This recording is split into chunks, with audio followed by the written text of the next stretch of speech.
Muy bien, buenas tardes. Vamos a ver en esta clase lo que corresponde al Poder Ejecutivo Nacional. ¿Sí? Ya habíamos revisado el Congreso de la Nación, ahora vamos a ver Poder Ejecutivo. En este sentido, eh, dentro de la segunda parte de la Constitución, ya habíamos señalado que eh, la primera sección el título primero, la sección primera del título primero, Gobierno Federal, se dedica al poder legislativo de la nación, mientras que en la sección segunda está el poder ejecutivo. El poder ejecutivo es básicamente quien lleva adelante el gobierno del país y eh, es el poder que tiene a su cargo la ejecución de las leyes. De ahí viene básicamente también su designación o su denominación, poder ejecutivo. ¿Sí? En Argentina, como dice la diapositiva, se dio un fenómeno denominado eh, hiperpresidencialismo.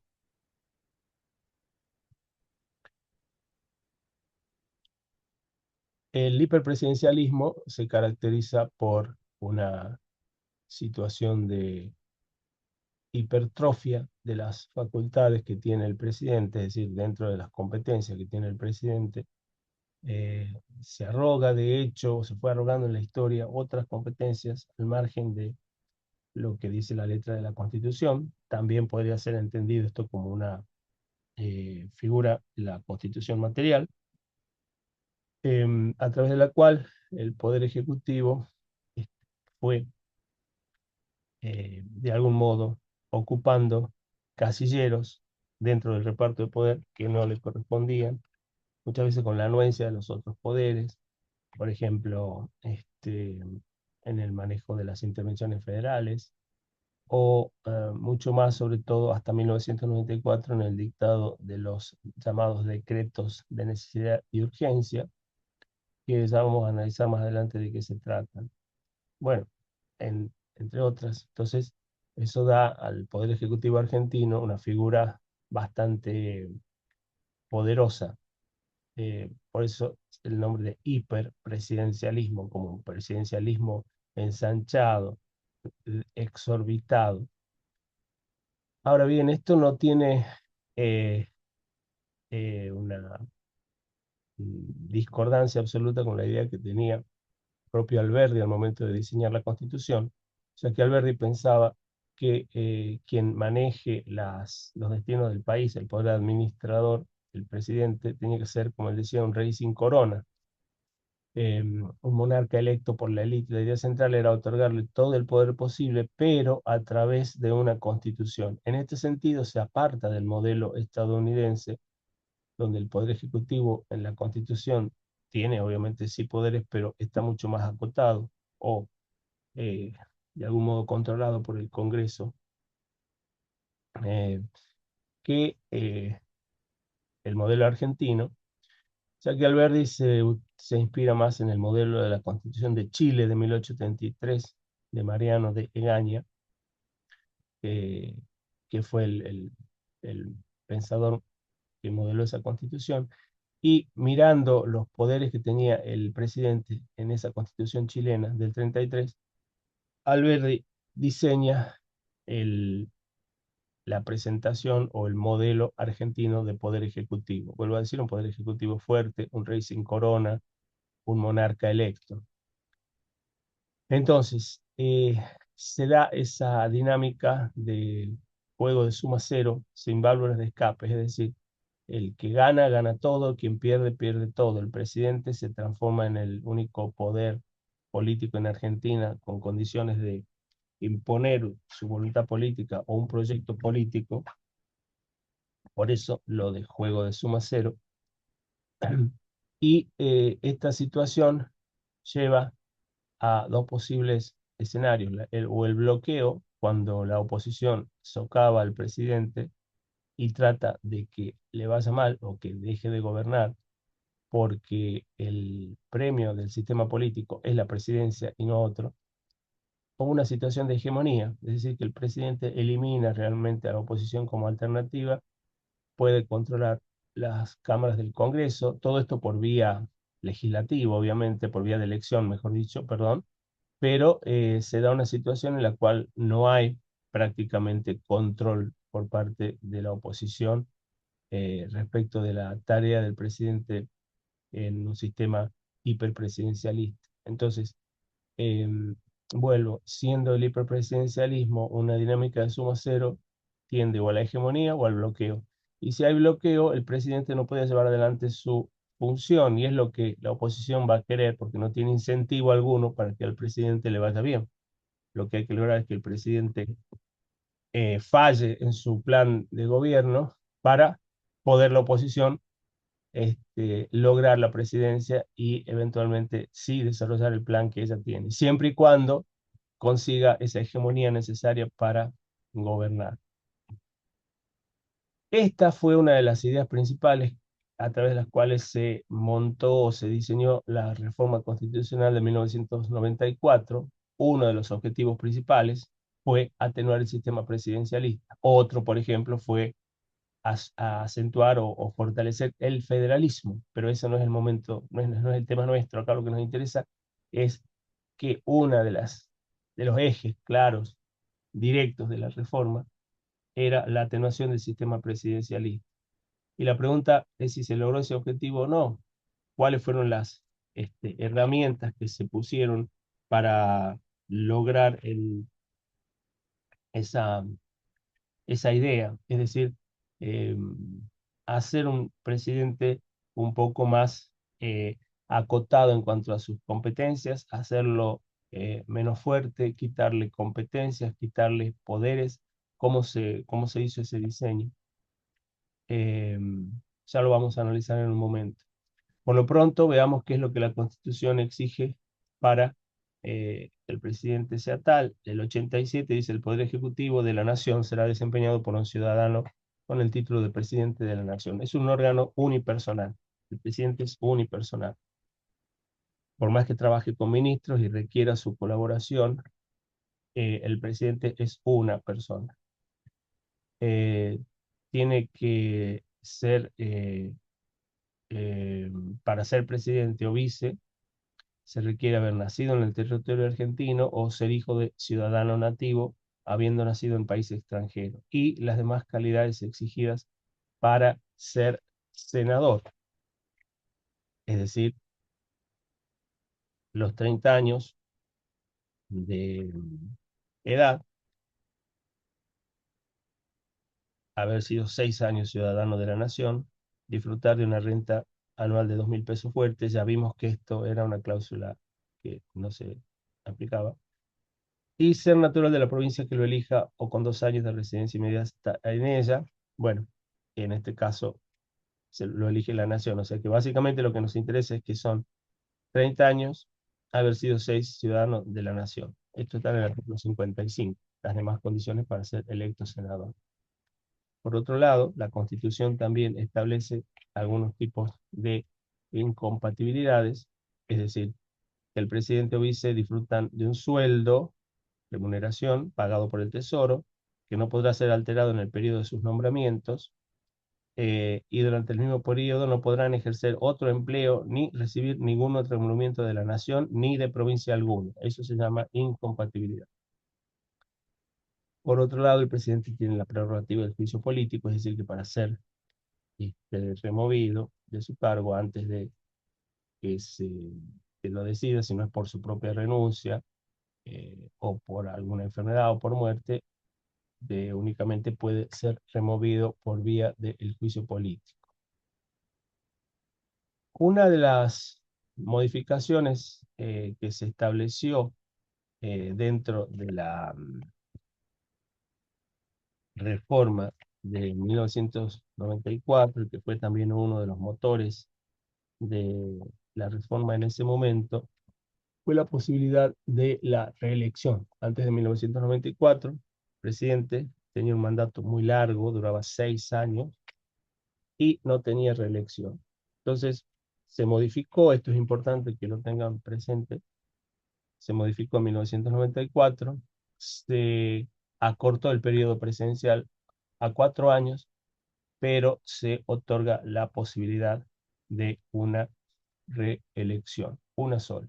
Y si eventualmente quiere volver a ser presidente, tiene que hacerlo con eh, con un intervalo de 4 años.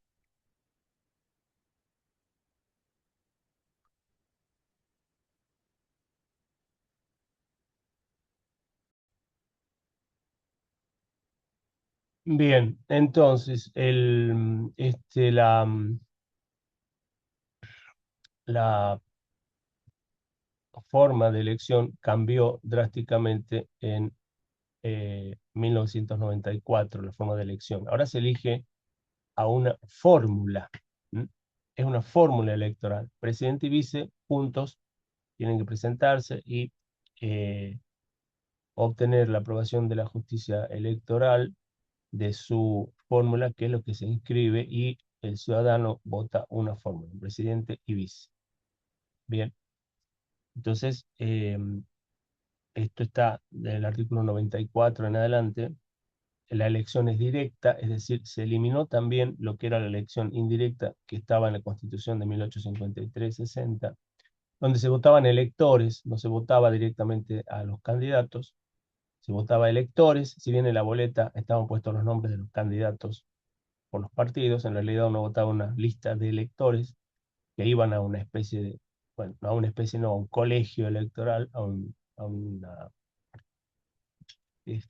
reunión que era convocada a tal efecto, y ellos votaban o daban el aval al candidato que estaba siendo propugnado por un partido. Por eso esa era una elección indirecta. No se votaba directamente al candidato, sino indirectamente a través de otras personas llamadas electores. Eso se reformó en el 94, por eso la elección ahora es directa. Y dice el presidente, artículo 94 precisamente de la Constitución, el presidente y vice de la nación serán elegidos directamente por el pueblo en doble vuelta, según lo establece esta Constitución. A este fin, el territorio conformará un distrito único. Es decir, no hay divisiones, se vota en todo el país como un distrito electoral. La elección se efectuará dentro de los 2 meses anteriores a la conclusión del mandato del presidente en ejercicio. Y después señala el artículo 96 que, si correspondiere, la segunda vuelta electoral se realizará entre las dos fórmulas de candidatos más votadas dentro de los 30 días de celebrada la anterior.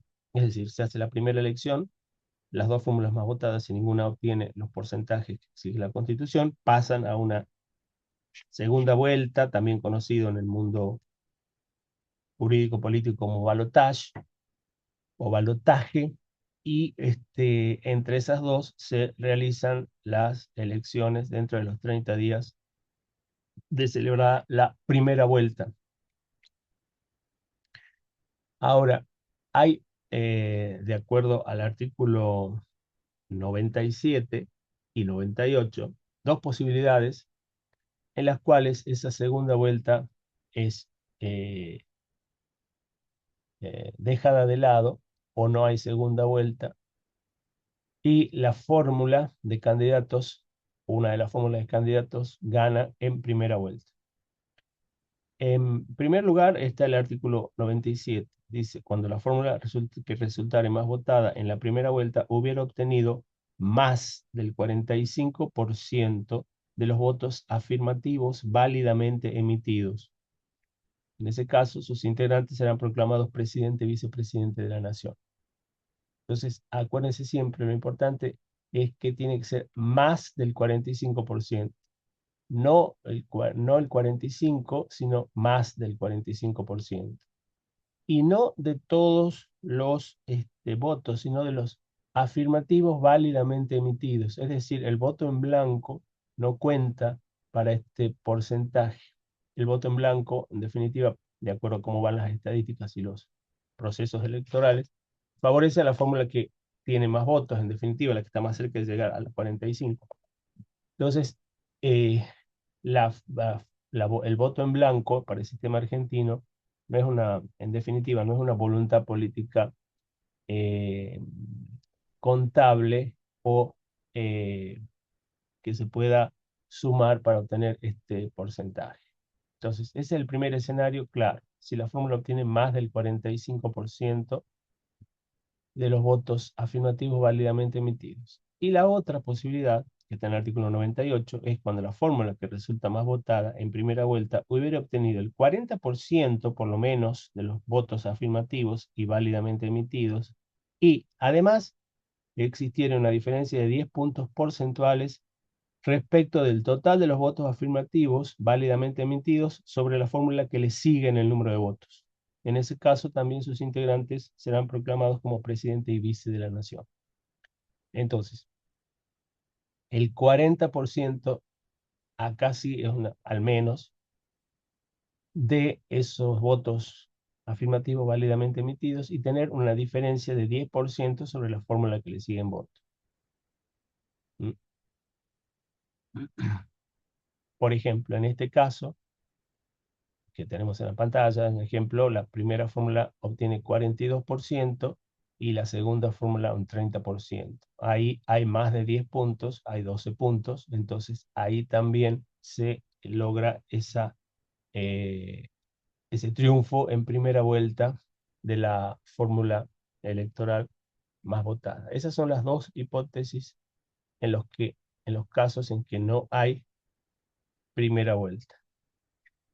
Si no se obtiene ninguna de estas dos posibilidades, se va al escenario del artículo 96 y dentro de los 30 días se hace una segunda vuelta. Y ahí ya pasan a ese segundo turno electoral las dos fórmulas más votadas y allí ya no hay en ese caso este, porcentajes a considerar, sino que simplemente gana el que obtiene mayor cantidad de votos, es decir, a simple pluralidad de sufragio.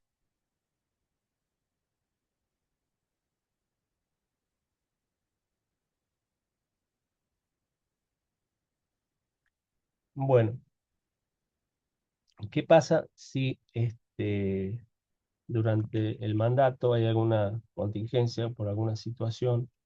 El presidente o vice no pueden completar su eh, periodo presidencial. Eso también está previsto en la Constitución, artículo 88, de lo que se llama acefalía. En el artículo 88 dice, en caso de enfermedad, ausencia de la capital, muerte, renuncia o destitución del presidente, el poder ejecutivo será ejercido por el vicepresidente de la nación. Ese es un escenario. Para eso está el vicepresidente.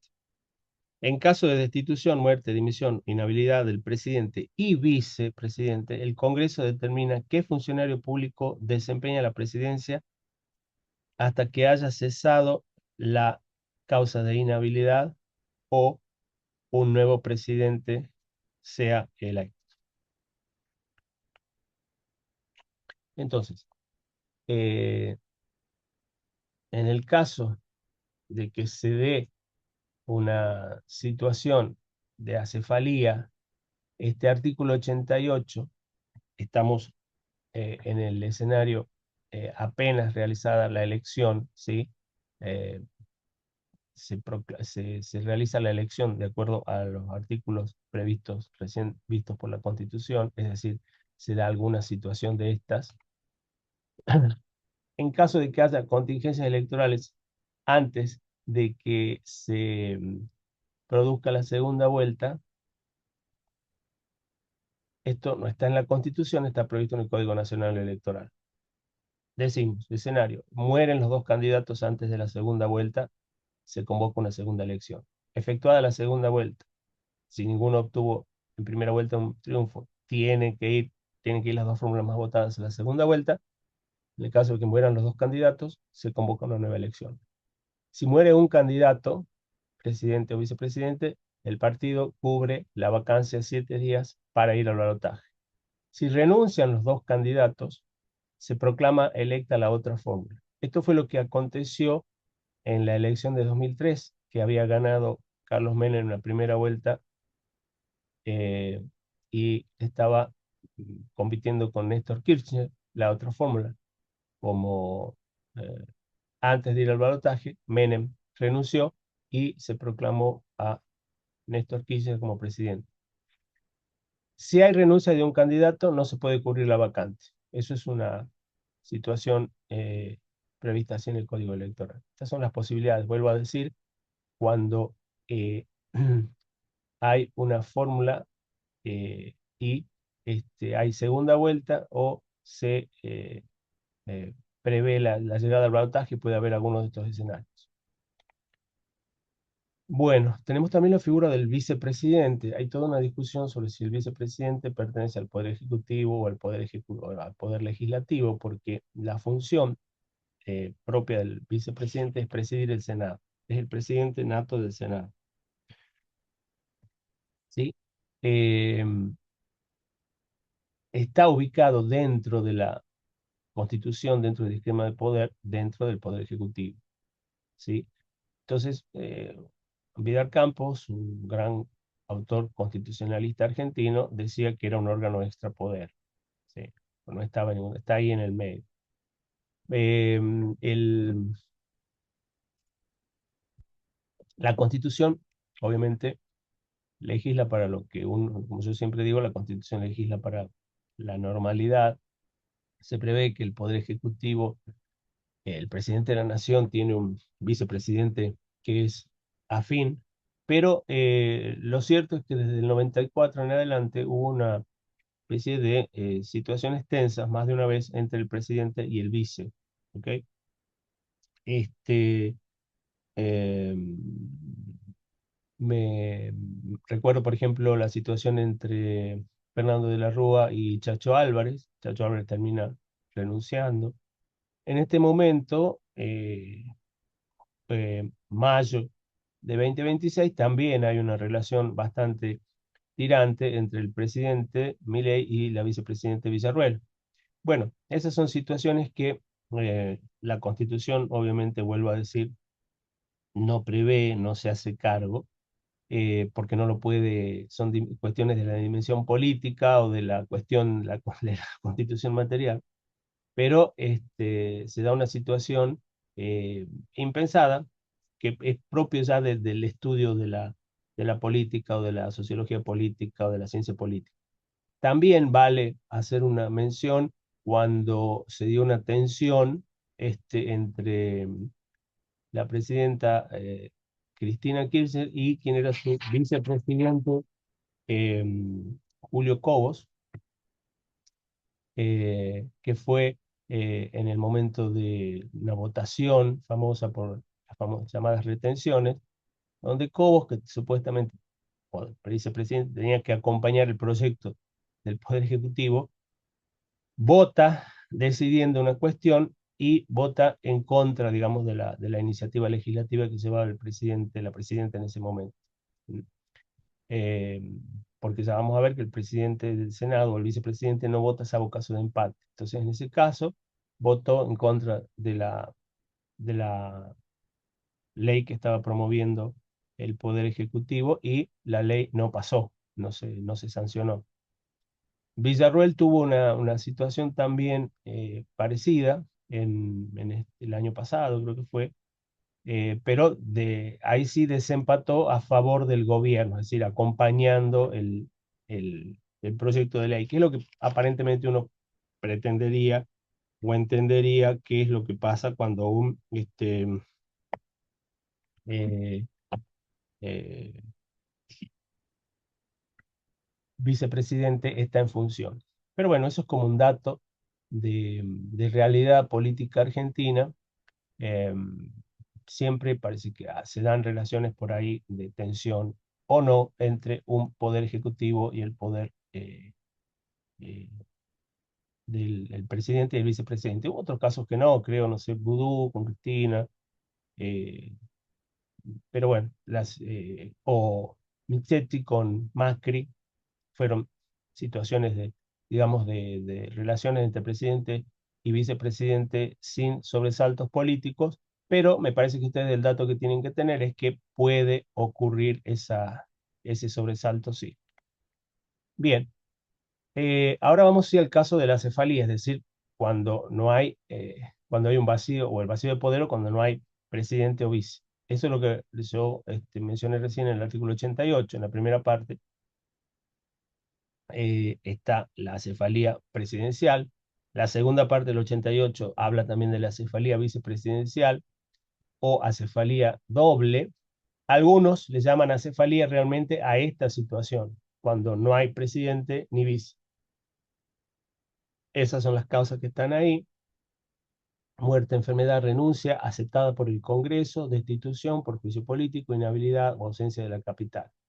Entonces, em, en caso de que no haya vicepresidente o que renuncie, hay una distinción entre lo que es la Constitución norteamericana y la nuestra. Está en Estados Unidos el presidente nombra un reemplazo que el Congreso confirma. En Argentina la práctica constitucional es que no se llama elección o no se cubre la vacante de vicepresidente, como ocurrió, como yo les comentaba, el caso con Chacho Álvarez. Hay algunos autores como Sagües que dicen que podría ser constitucional el llamado a un vicepresidente. No está prohibido ni permitido por la Constitución. Entonces, cuando no hay eh, presidente ni vice, es decir, vacancia doble o acefalía doble o vacancia simultánea, si ustedes se fijan en la diapositiva, en la parte derecha superior, el Congreso, dice la Constitución, determina qué funcionario público desempeña la presidencia hasta que haya cesado la causa de inhabilidad o un nuevo presidente sea electo. Entonces ahí entra en aplicación la ley 20.972, que tuvo algunas reformas hace poco, pero ese es el número de la ley, que se llama Ley de Acefalía. Toda constitución o todo sistema político prevé siempre o tiene que tener una norma que eh, solucione estas posibles situaciones de acefalía. En la Constitución de Tucumán, por ejemplo, hay una cláusula sobre acefalía bastante extensa y después, eventualmente, no existe esa cláusula con tanto detalle como es la de la Constitución de Tucumán. Yo los invito a que la lean para que vean que es una cláusula bastante larga donde prácticamente eh, eh, prevé todos los escenarios posibles. Y en cambio, la Constitución de la Nación, la Constitución Federal, em, eh, hay una remisión directamente a la norma del Congreso o a la ley que dicta el Congreso. ¿Sí? Cuando dice, el Congreso determinará qué funcionario ha de desempeñarse. ¿Cómo lo hace el Congreso? Bueno, la práctica o la disposición en Argentina fue que lo hizo a través de una ley, ley de acefalía. ¿Qué dice esta ley de acefalía? En la línea sucesoria, es decir, en el caso de doble acefalía transitoria, no hay presidente, no hay vice. Supónganse, no vamos a un caso súper eh, gravoso, como podría ser la muerte o una enfermedad terminal que obligue a una de las dos, o al presidente o al vice, a tener que abandonar el poder. Supongamos un caso de doble acefalía transitoria porque ambos, presidente y vice, viajan al extranjero por misiones diplomáticas o por misiones distintas, o el presidente viaja y el vicepresidente está enfermo, o tiene que someterse a una intervención quirúrgica eh, programada. Entonces, de golpe no hay presidente ni vice. No pasa nada porque la ley 2972 establece lo que se llama la línea sucesoria. Entonces, en caso de que no haya presidente ni vice, asume la presidencia del país el presidente provisorio del Senado.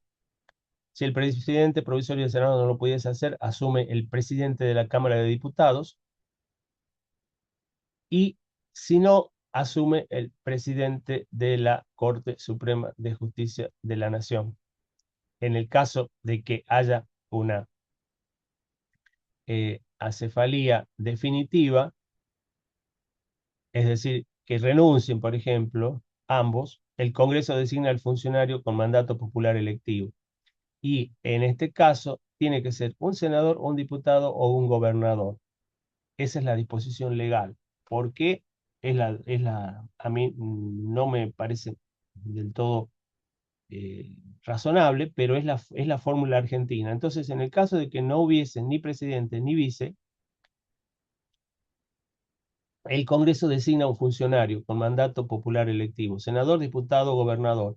¿Se dio esta situación? Sí, se dio no hace mucho, en 2001, cuando, recuerdan ustedes, era la presidencia de Fernando de la Rúa.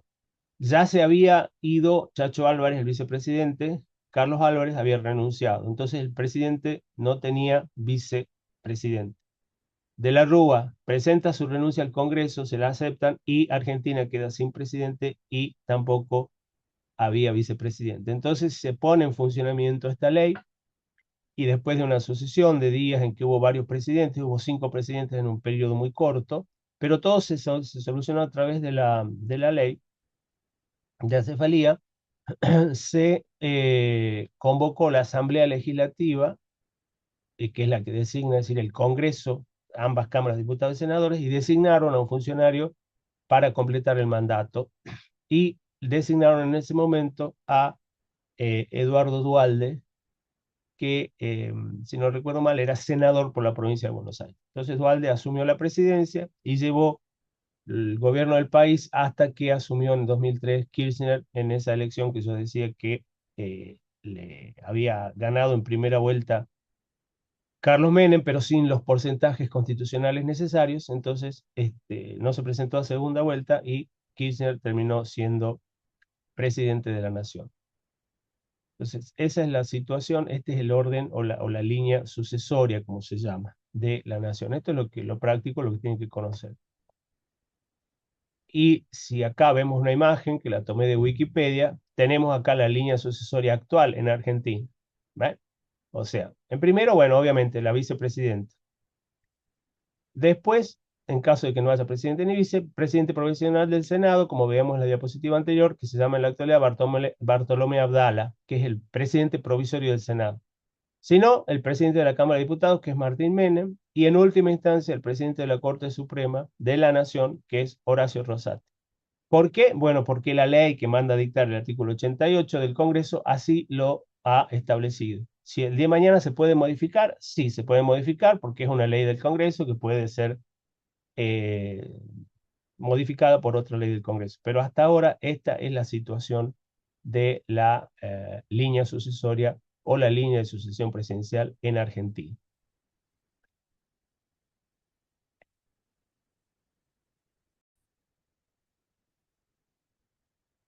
Bueno, veamos ahora la dinámica de trabajo que tiene el Poder Ejecutivo. Es decir, el presidente de la Nación es uno. Él tiene a cargo la, este, la dirección del país, ¿sí? Este, es jefe de gobierno, jefe supremo de la Nación, es comandante en jefe de las Fuerzas Armadas y sus atribuciones, para verlas si quieren en detalle, está en el artículo 99 de la Constitución.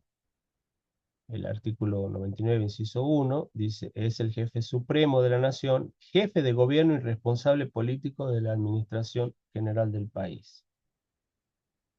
Expide los reglamentos necesarios para ejecutar las leyes. Entonces, ese artículo 99, a lo largo de exactamente 20 incisos, establece lo que son las competencias del presidente de la nación a nivel constitucional.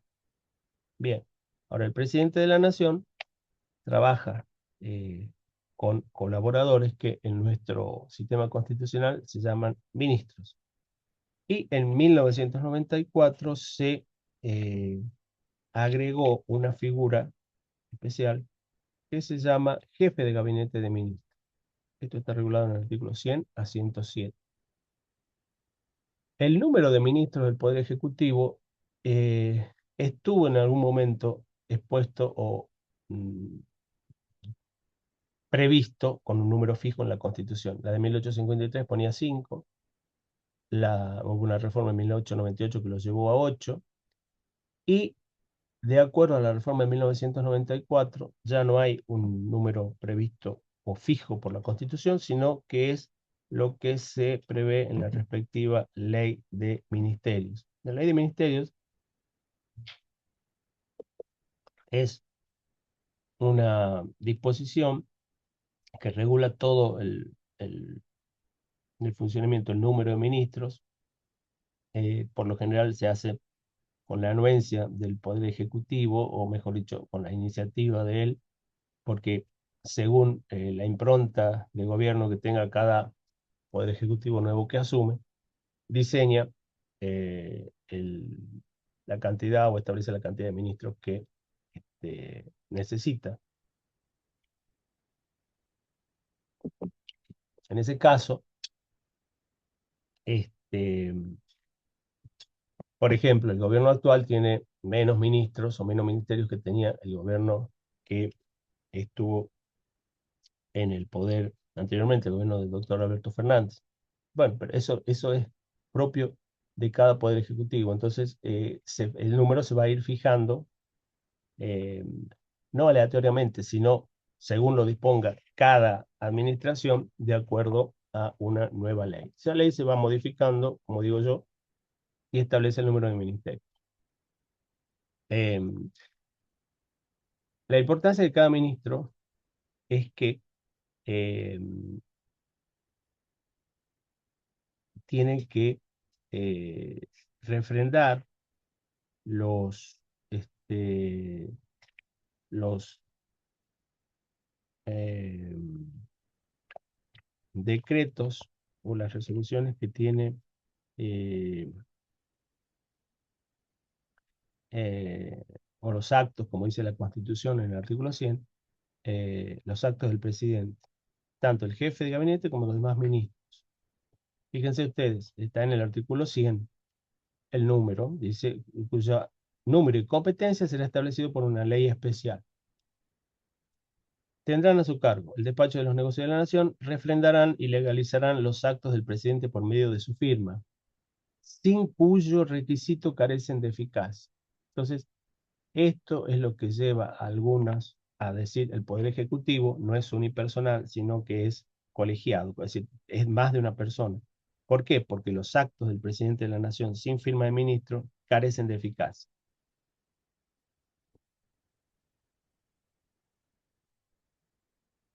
Em, Carecen de eficacia. Entonces, algunos opinan que, vuelvo a decir, el Poder Ejecutivo es no una sola persona, sino más de una persona.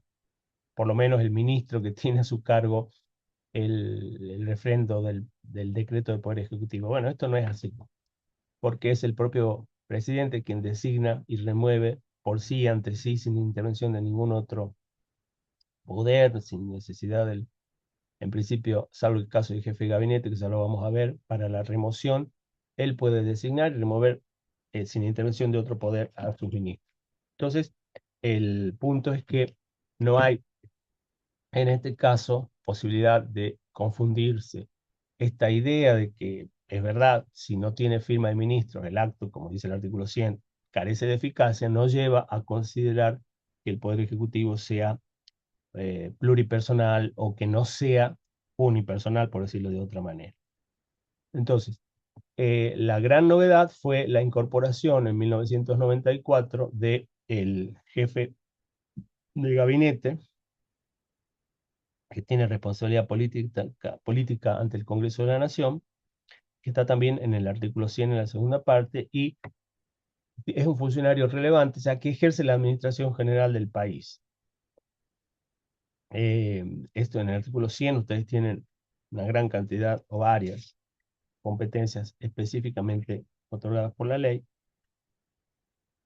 suprema, que es la Constitución, y tiene, por ejemplo, a ver, envía al Congreso los proyectos de ley de ministerio y presupuesto, Y el inciso 7 del 100 es muy importante porque hace recaudar las rentas y ejecuta la ley de presupuesto nacional. Entonces, esta es una potestad bastante importante que tiene a su cargo el poder el jefe de gabinete. Puede concurrir a las sesiones con voz pero sin voto. Entonces, es una figura que se intentó, con la cual, mejor dicho, se intentó eh, rediseñar el Poder Ejecutivo para atenuar el hiperpresidencialismo. ¿Se acuerdan ustedes? Era una cosa que lo habíamos visto casi al comienzo. Eh, es responsable ante el presidente, sí, y ante el Congreso, quien puede removerlo a través de una moción de censura. Ya vamos a ver, es algo que en este momento, en fines de mayo de 2026, se está eh, eh, previendo, o la oposición está tratando de lograr esa remisión del eh, presidente perdón, del jefe de gabinete actual, precisamente a través de este mecanismo constitucional.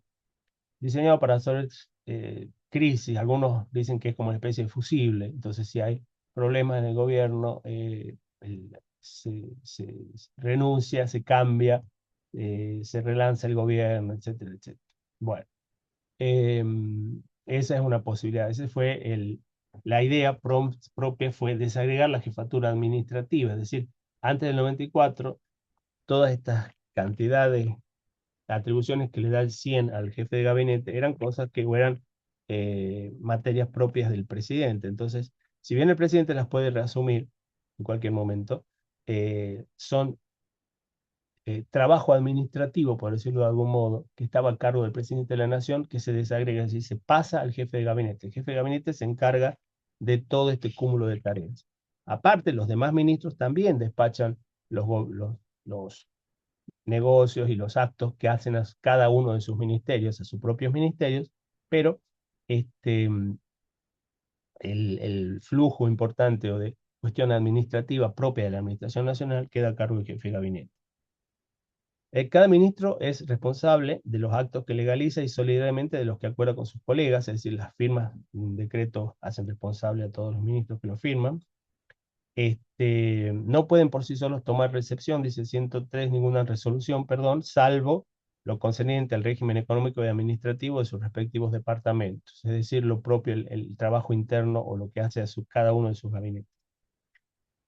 Luego de que el Congreso abra sus sesiones, los ministros deben presentar una memoria detallada del Estado de la Nación en lo relativo a los negocios de sus respectivos departamentos, es decir, hacer un memorándum, una rendición de cuentas de su trabajo.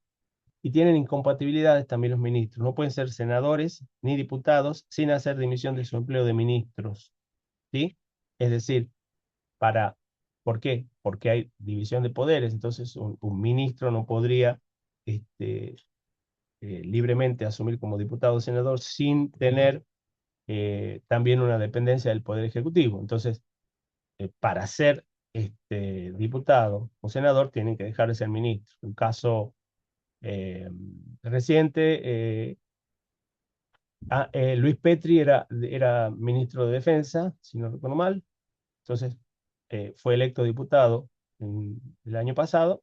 Entonces, asume como diputado, pero necesariamente tiene o tuvo que dejar de ser ministro del gobierno actual. En el caso contrario, cuando hay algún legislador nacional para para asumir un ministerio, lo puede hacer siempre que la Cámara respectiva le dé permiso o directamente renunciando a su cargo. Eso fue lo que pasó al final del gobierno de Alberto Fernández, si ustedes recuerdan, con Sergio Massa, que era diputado nacional, pero Massa no, creo que no pidió permiso, sino que directamente él renunció a su banca, entonces no tenía ningún impedimento para asumir como ministro del Poder Ejecutivo y se hizo cargo de del Ministerio de Economía en ese momento.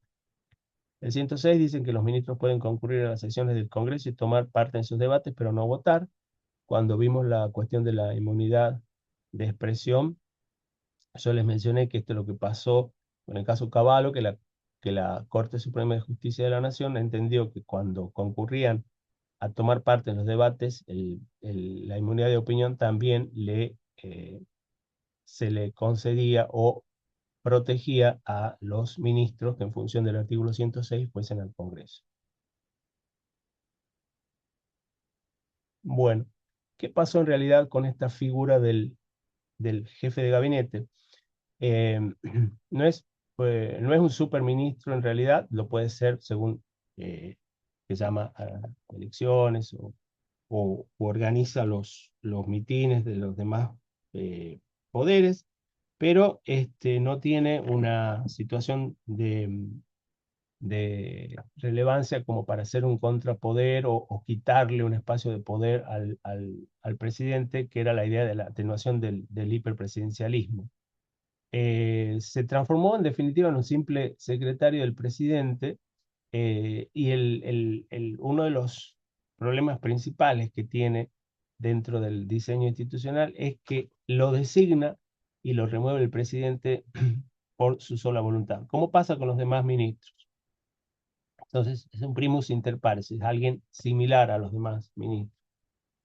Sí, es verdad que el presidente, perdón, que el jefe de gabinete, por el artículo 101 en la segunda parte, dice, puede ser interpelado a los efectos del tratamiento de una moción de censura con el voto de la mayoría absoluta de la totalidad de los miembros de cualquiera de las cámaras y ser removido por el voto de la mayoría absoluta de los miembros de cada una de las cámaras. Entonces, el Senado o el diputado, con esa mayoría, lo puede interpelar, es decir, lo llama a una especie de rendición de cuentas o un intercambio de opiniones acerca de su trabajo y puede haber una moción de censura. La moción de censura es una figura propia del derecho parlamentario. Esto en principio no tendría ninguna otra efecto más que una decisión política y decir, por ejemplo, no se acepta el informe o consideramos que su informe eh, no es suficiente o que la política que está llevando adelante en tal caso es deficitaria, lo que fuese. Eso lo puede hacer cada cámara. Pero el punto más importante donde sí acá hay una incidencia del Congreso sobre el jefe de gabinete es cuando dice al final el 101 que puede ser removido por el voto de la mayoría absoluta de los miembros de cada una de las cámaras. Es decir, tiene que haber una mayoría absoluta, más de la mitad, de, de cada cámara para remover al jefe de gabinete. En ese caso sí habría una incidencia mayor. Fíjense que esto no lo puede hacer respecto de los otros ministros. Para los otros ministros y para el jefe de gabinete también le queda el juicio político. Pero aparte del juicio político, hay otra vía de remoción política que hace el Congreso, que puede hacer el Congreso hacia el jefe de gabinete. Hasta donde yo tengo conocimiento, nunca fue removido un jefe de gabinete a través de esta disposición constitucional desde 1994 hasta la fecha. No se aplicó hasta donde yo sé. ¿Mm? Entonces, la figura del jefe de gabinete no terminó de hacer mella o de atenuar el hiperpresidencialismo, si es lo que se quería, desconcentra las funciones administrativas eh, del Poder Ejecutivo y por lo tanto no es como esta última evaluación de un profesor de Mar del Plata de Derecho Constitucional Jiménez, me parece siempre muy útil. Dice, en suma, no estamos ante un primer ministro del régimen parlamentario, ni con una modalidad intermedia que atenúe el presidencialismo. La Constitución instituye un ministro favorito que nacerá y morirá en el contexto del humor o el odio del presidente a cuya suerte ha sido políticamente anclado. El ministro coordinador o jefe de gabinete de ministros es un primus inter pares. Se trata de un ministro que ha recibido competencias de ejecución y responsabilidades políticas que lo diferencian de los restantes. Entonces, en definitiva, esta es la situación en realidad que ha pasado con esta figura del jefe de gabinete. Y si hacen ustedes eh, un análisis o buscan en la web o le preguntan a algún sistema de inteligencia artificial, los jefes de gabinete que hubo de 1994 en adelante, en realidad siempre ha sido alguien muy afín políticamente al presidente y nunca se transformó en una especie de contrapeso político hacia su figura, si es que eso es lo que se quería con la reforma de 1994.